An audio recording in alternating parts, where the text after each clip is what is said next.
Okay, so the mom was out here at like 6 o'clock this morning, and I did see her in the bed, but I didn't see her take the babies out. So I just came out here and I'm looking because one was in this corner. They were like in the corners last night, and all I see is dirt, dirt, dirt, dirt. And I'm looking under the leaves.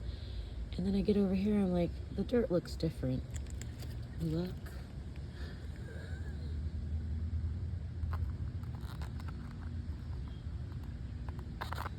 I think she was in here this morning digging them this little nest area, and she covered them up, and they're sleeping. They're so cute. And I put a name, asked people for name suggestions, and I think liberty, justice, and freedom are the winners.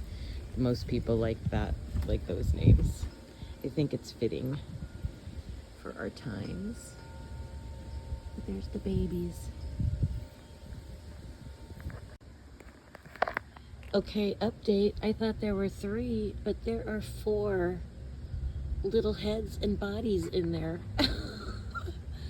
Yeah, we need 4 names. Oh my gosh. I don't even know where that 4th one was last night. Wow.